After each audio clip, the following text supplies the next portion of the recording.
Well, somehow we've already passed the first half of the year, and I don't understand how it's been that long. But let's look at the best books that I've read so far this year.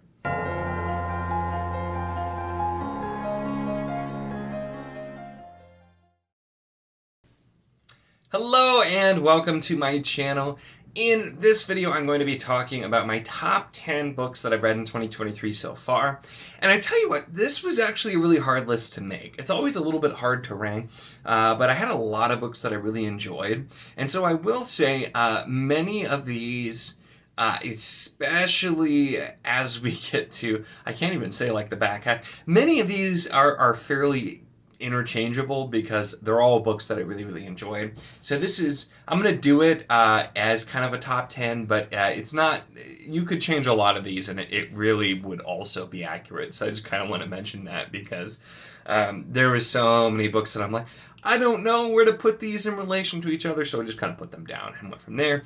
But I've read a lot of great stuff. And some of these are the start to series as well, which means I'm definitely going to have to have some series to continue. But with no further ado, let's jump into it. So coming in at number 10, we have For the Killing of Kings by Howard Andrew Jones. Now, I don't have a physical copy of this right now because after finishing the trilogy, I sent my physical copies to Andrew because I want him to read this series as well. But this book just was, I enjoyed it so much. I had so much fun with it, and it was like the exact book I needed, exactly when I needed it. I had a lot of fun. And then the trilogy, this one started with a lot more humor, and the trilogy takes a more serious tone as the characters, the growth is done, and characters kind of have to get more serious with the events that are happening. And so I really did enjoy the trilogy overall, but this first book, like I said, I enjoyed it so much. Some of it was the timing. So much fun here. It's a very like old school sword and sorcery kind of thing with a lot of wit, great character growth, really interesting magic and world building as well. And so definitely a trilogy to check out if you're looking for something different and something kind of light, but also that still has serious parts to it as well, very much so. Definitely one to check out. I have a whole video talking about this trilogy as well that you can check out if you want to know more. Number 9, we have We Men of Ash and Shadow by H.L. Tinsley. This is the first book in the Vanguard Chronicles and is absolutely going to be a series that I'm going to be continuing. This was, like, I think I said in my review of this feels like the epitome of grimdark to me, just because it's in just such a place that there's really no hope. It's it's literally just a dirty and dark city. Everyone's just trying to survive, and it did it so well. And the characters and the way that they're set up and just this world, it's very bleak, but very compelling.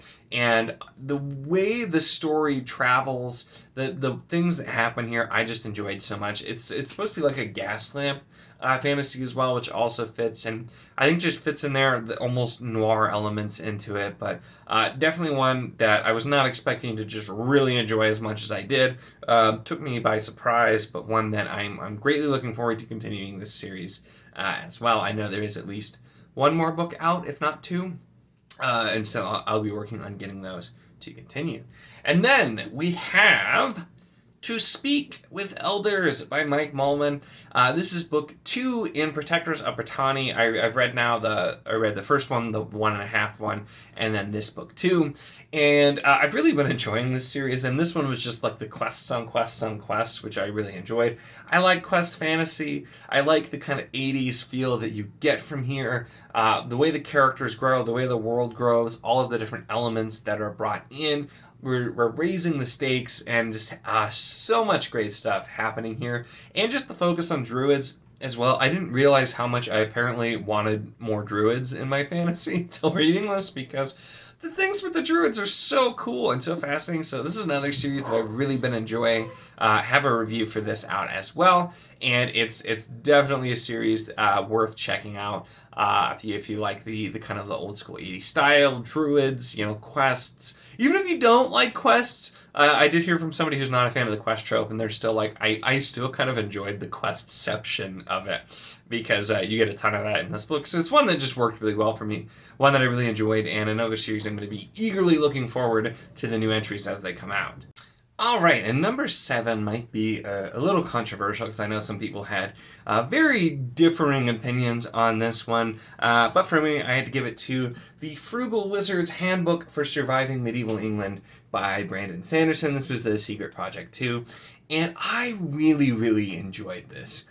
I had a lot of fun with it. I liked the way it played around with some tropes. I liked the humor in it. I liked that it turned into a somehow serious story that also worked for me and just felt so kind of fresh and unique, especially coming from Sanderson. I had so much fun with this. I really did enjoy it. I know not everybody did. I liked this so much more than Tress, even though I didn't dislike Tress. But this was just a blast for me. And it's one I had a lot of fun with, and it's just nice to kind of have a light book that is a lot of fun, but also does some cool things, and just played with a lot of really cool tropes, and just did a lot of stuff, and hey, I liked it. It's okay if you didn't. I know some people hated this book. I really, really enjoyed it as well, and you can check out my review of that one too, if you want to know more on that. There's only a couple of these that I actually don't have review videos for, but ones that I've talked about nonetheless. So next up, speaking of a whole lot of fun, we have at number 6, Masquerade by Terry Pratchett. And this is one of the Witches books, and is still, I read, this might be, I can't remember if I read another one after this or not. This might be where I'm at. But this is a return to the Witches, except this one does kind of a Phantom of the Opera parody as well, which I still haven't read the book, The Phantom of the Opera, but I've seen like the opera and everything. But it does that as well as just a lot of theater jokes. So gives back some of the feel, with Weird Sisters being my favorite Witches book before this, which was a time at plays and acting, but this is in an opera house. And this was just an absolute blast. There were so many great jokes, just everything you want from a Discworld book, from a Terry Pratchett book. I had so much fun with it. It did feel at times that the entire book was written just for "It ain't over till the fat lady sings" joke. But there were so many just great things here. It worked so well, and it was just the Witches doing a great job.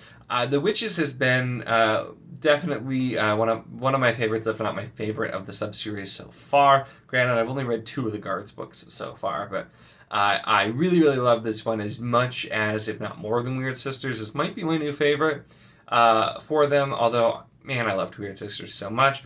So considering it potentially overtook one of my other favorites out of Discworld so far, this definitely deserved its spot at number 6.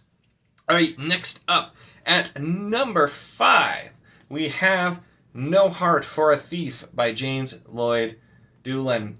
And this is also the first book of a series. The series is Belay 2. And I just really, really, really enjoyed this one.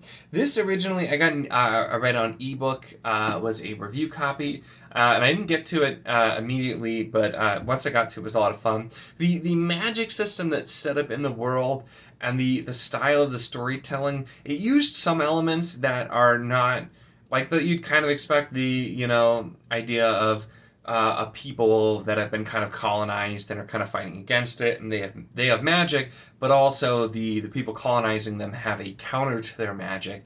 So seeing that, and the way that the magic works, there was so much that was really interesting here. But it was a book that I felt pulled into very, very quickly. I just, with reading how it starts, now it's this does do dual storytelling as well, where we're having a current timeline, and we're also having a character tell their history, and so we're having the flashbacks as well, and seeing kind of how they became who they became. And it's just really compelling, a lot of unique and fresh new things done here, and the way that the book ends just has me so eager to get to the second book when that comes out. So it definitely deserves some prime billing here as well. All right, the number 4, and this is another one that I read an advanced ebook copy, and I have not gotten a physical copy yet, although I absolutely will be getting a physical copy, and that is Fourscored by Andrew D. Meredith. This is the second book in Needle and Leaf, and I really, really liked Thrice. Thrice was a lot of fun, and I still, the Collation Saga, those books were like just my happy place, but Thrice I enjoyed so much with it. And Foursquared, then the follow-up, I was so interested to see if he'd be able to capture the same feel as Thrice, because Thrice starts out as kind of almost cozy. It's we're traveling. We're just kind of finding out these things, building the world through our characters' actions and what they're doing. And then the second half is where we kick it up. We have a lot more action. We have a lot more stuff going on. And Foursquared really kept that going because we learn a lot about the worlds and different parts of the world in the first half, but then the action really crescendos way more than I was expecting. The amount of action and the events of the second half of this book just like really take it to the next level and also really set up so much to be going for the next book. And so it's another one where, granted, Andrew D. Meredith, one of my favorite authors, that I've newly discovered, and I am so excited to read basically everything that he writes. So it's no surprise to have a book of his on the list here. If I would have read any of the Collation Saga books, which did I read Bone Shroud last year? I definitely did because it was on my top 10 of the year. So if I would have read Bone Shroud, that would have been on here too. But Foursquared was just really, really great. I really enjoyed it. It's one of those books that I had a lot of fun with. It just was a comforting read, but then like the action just really hits super hard as well. So kind of does it all in one that I enjoyed incredibly much.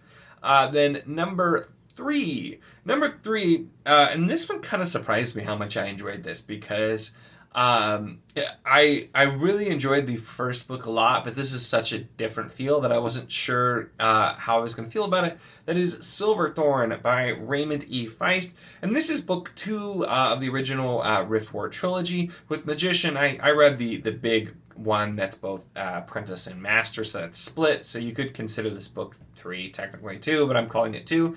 And Silverthorn is pretty different because we're focusing on some different characters. We're not really following the same thing as the first one because the first one, although it's the first in a series, was very much a complete story. It takes place over a large amount of time.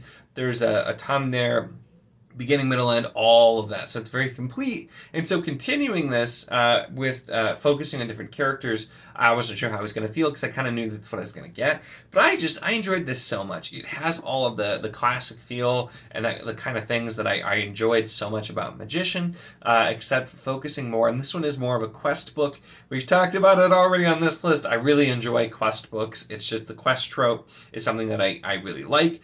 And this also manages to really start getting and setting up an even bigger bad to be going. And so I cannot wait for book 3 of this one as well, because it takes just everything that happened in the first book and it's like, okay, but now there's even more to happen, and it does it really, really well. So a book I had a great time with. I'm really excited to read the last book in this trilogy of Darkness at Sethanon and get to that and then continue on in Rift War as well, because just another one where I know I love my classic fantasy, although this is a good mix. I've got some older stuff or some classic style stuff, and I've got some brand new stuff, and I've got some like self-pub, really unique stuff. So nice list here. But yeah, my classic fantasy is just still something that I really, really enjoy. Now, number 2 also came as a really big surprise to me, but as I was going through my list, I'm like, this really does deserve its place here, and that is The Will of the Many by James Islington. And I don't have a physical copy of this one yet either. I read an advanced an e-arc of it, and I was still worried about this because it sounded like it was going to be very school tropey. I'm not a fan of the school trope, and so I'm like, I don't know, but I really liked Lycanius. It was a really great and really fun and just bold series that did a ton of fun stuff, even though, it had its flaws. It was the author's first series. So I've been eager for so long, and I followed some updates for this as well to see what his next foray was going to be. And starting this immediately, it's so clear that the author has just grown so much in his craft. And the book takes a little bit to get going, but then once it gets going, it moves at just a lightning fast pace considering how long it is, the elements of the story it introduces, the way it, while having still some tropes that you would expect, it also subverts a lot of tropes as well, and just really does a lot to build this world, have very compelling characters, and also just set up an overall story that is fascinating. I love this book. I really, really loved this book. It just was something I had a great time reading. I was enthralled. I couldn't put it down. It's a longer book, and it took me a bit to get through because it's long. But I also read it way faster than I probably would have otherwise, and so it's really, really, really great. I definitely recommend you checking it out. It's very different from Licanius, I will say. It's very, very different from Licanius. So even if you weren't huge on Licanius, you may still enjoy this one. But I don't know that I've heard anybody who actually has not had a great time with it so far. And this is one of the books that, honestly, I'm really glad that I read it when I did, because whenever I hear the book that's new and everyone likes it, I'm like, I feel like I'm not going to. But I'm part of it as well. I read this early on, and I really, really, really enjoyed this book. It just was great. I had very few complaints about anything, and is one that I'm so excited to continue this series as well. All right, and then number one, and this probably comes as no surprise to pretty much anybody, but number one is Peril's Gate by Janie Wirtz. This is book 5 or 6, depending on how you count it, of the Wars of Light and Shadow. And I specifically waited to film this video until I was done with this, because I knew at the point where I was at that it was going to have the number 1 spot.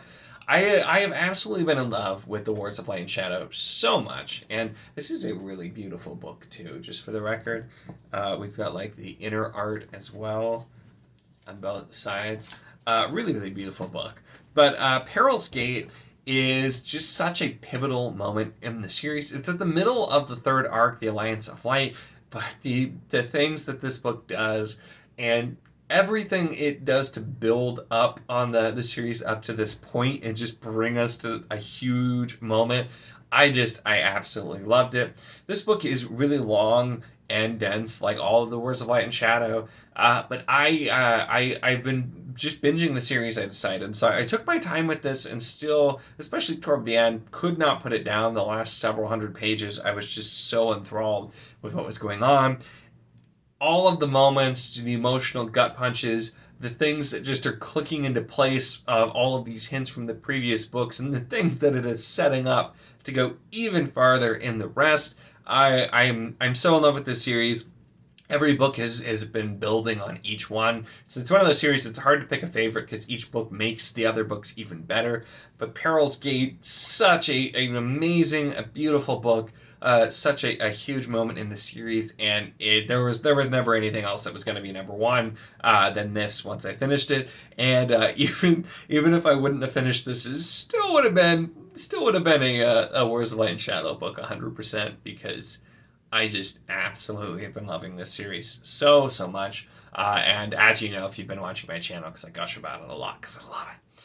So those are the top 10 books that I have read this year. Like I said, a lot of these are all books that I enjoyed. So barring the top few, I feel like a lot can be really mixed around. But a lot of stuff that I enjoyed. Let me know your thoughts on any of these books, or what your top books are, or if that's too long to type, what was favorite book you've read so far. Always really interesting to see what people's favorites are, because those are books I definitely want to then make sure that I check out as well. So let me know your thoughts in the comments. Make sure to give the video a like if you enjoyed it. Check the link in the description, as always, for the Wizardly Duo Discord if you want to chat books. Whether any of these books, other books, anything at all, really, it's a lot of fun and we'd love to have you. And of course, if you enjoy my content, make sure to subscribe.